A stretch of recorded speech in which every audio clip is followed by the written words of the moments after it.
as we have seen two stanzas of this poem written by Carolyn Wells, and now we'll take the third stanza, and in this stanza describes about a beast by name leopard. And we can see that in the stanza it's the picture of leopard is being given, and it says, if strolling forth a beast you view, whose height with spots is peppered, as soon as he has leapt on you, you will know it is the leopard. It will do no good to roar with pain, he'll only leap and leap again. The poetess has described about the third beast, that is leopard, and she says that if strolling forth, strolling means walking forward or walking casually. She says that if a beast is walking forward towards you and you see that beast whose hide with spot is peppered. Hide means the skin. Here hide refers to the skin of the animal, and she says that the skin of the animal is covered with round spots. Peppered means covered with. Peppered means covered. So she says that the skin of the animal, peppered here means covered, and she says that the skin of the animal is covered with spots, round spots. You can see the spots that are there on the leopard. As soon as he has leapt on you. Leapt is the third past form of leap. Leap means to jump on someone or to attack on someone. So she says that as soon as he has leapt on you, means as you see the beast, immediately what the beast will do, it will try to attack on you, it will try to jump on you. You will know it is a leopard. So this is the sign which will indicate that this particular beast is leopard. If you see the beast having a white spot on its body, round spots on its body, definitely, and it is coming forward to attack on you, it leaps on you, it jumps on you, then you should know that this is a leopard. It will do no good to roar with pain. The poet says that if by looking at that animal, if you cry or you shout or you roar with pain, it will have no effect on this animal. The animal will not be affected by your roar or by your pain or by your cry.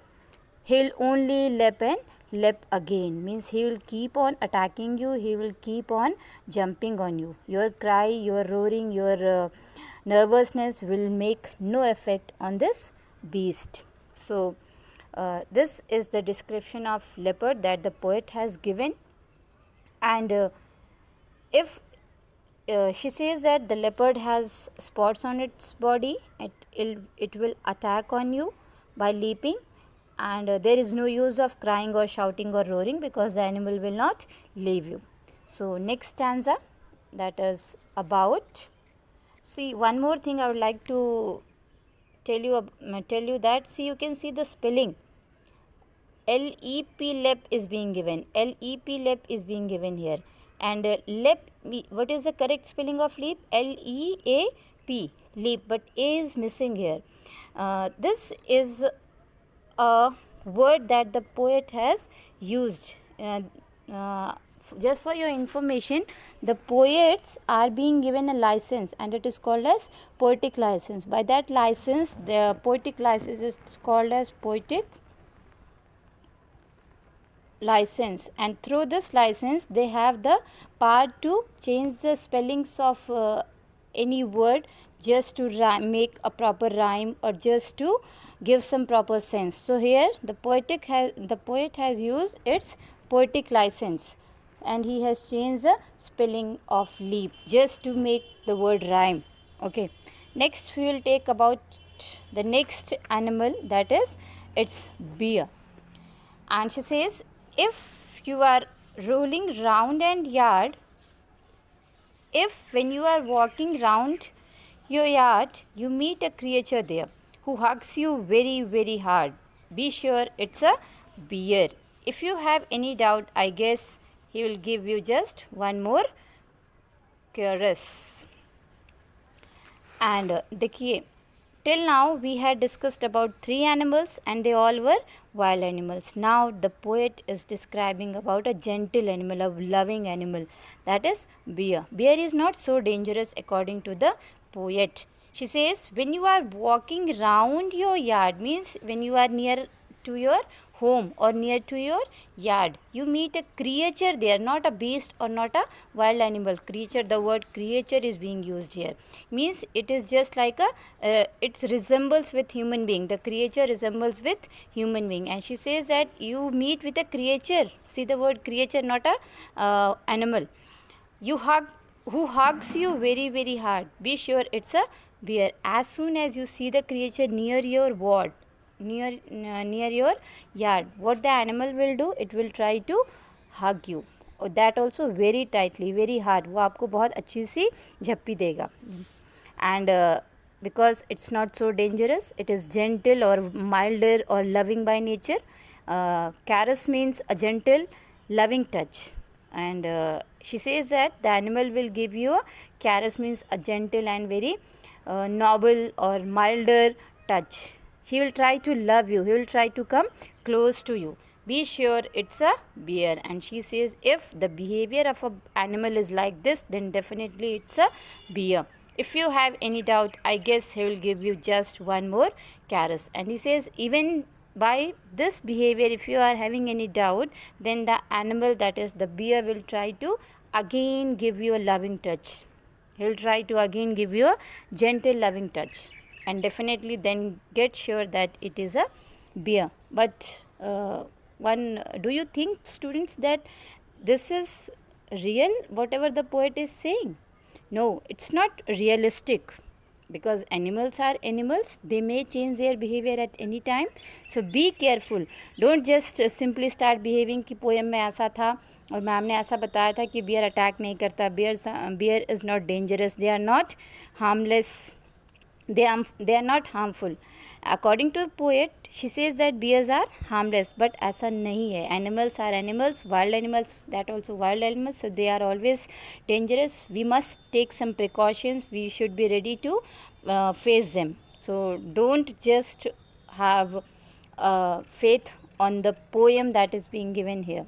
So be careful with the animals. According to poet, she says bears are not harmful, they are harmless, but I think it's not real. And next para, though to distinguish beasts of prey a novice might nonplus, the crocodile you always may tell from the hyena thus. Hyenas come with merry smiles, but if they weep they are crocodiles. Next beast is our here the poet has described about two wild creatures, two wild animals. One is crocodile and the other is hyena. And we can see that here in this para she has described about two animals. One is the crocodile and the other one is the hyena. And she says that if though to distinguish beast of prey, you must have studied in your bio that beast of prey means शिकार होता है, तो beast of prey means any animal that hunts the other animals for food. जो एक animal दूसरे animal को जो खाता है, वो जो पहला animal होगा, he is called as beast of prey. जो animal अगले को खाता है, वो जो खा रहा है, he is called as beast of prey. So here he is called as the beast of prey. So, the poet says that if you are a new, or if you are a new, novice means new to your job. If you are new to your job or you are inexperienced person and you are experiencing such a situation for first time, then you might nonplus. Nonplus means get confused. Non-plus means confused. So she says that if you are a new person, if you are new to your job, then definitely it's sure that you may get confused. You may not be able to distinguish between a crocodile or a hyena. So what is the symbol for that, how to recognize them. She says, tell from the hyena the crocodile, you always may tell from the hyena's dress. And she tells the way by which we can distinguish between crocodile and hyena. She says, hyenas come with merry smiles. She says, hyenas always smile. They give a very pleasant smile. But what about crocodiles?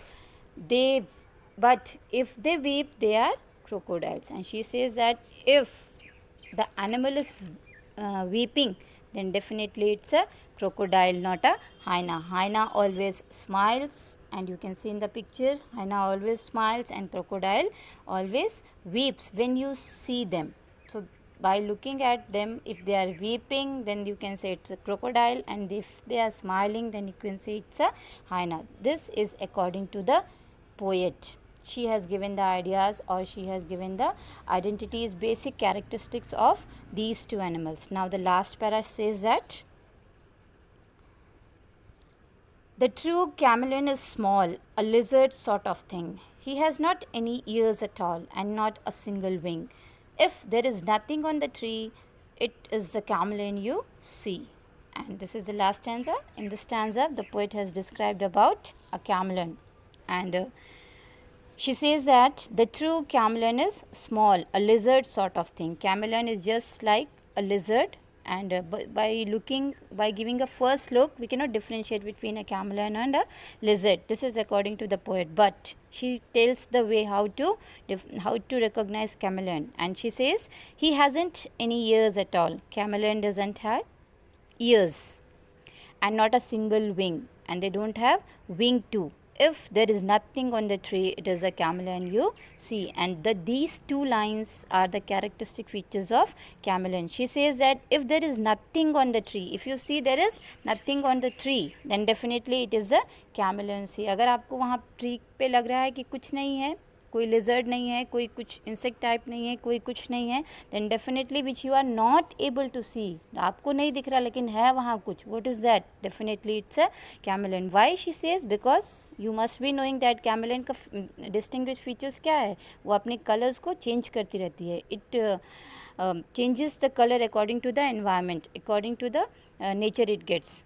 So जहाँ पे वो greenery में जाएगी तो अपना colour green कर लेती है, अगर वो किसी येलोइश पार्ट पे बैठती है तो अपना कलर येलोइश कर लेती है, मड में जाएगी तो अपना कलर ब्राउनिश कर लेती है. This is the feature of chameleon. You must be knowing this, I should not tell you.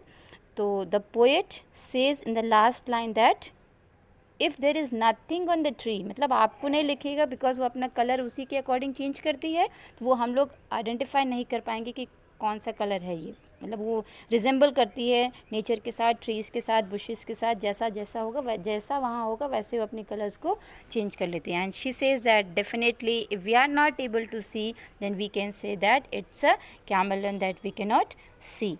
So this was the humorous poem that we have read, how to tell wild animals. Many near about 6 or 7 animals are being described in this poem, and it's a very simple and humorous poem, nothing much to explain and nothing much to understand.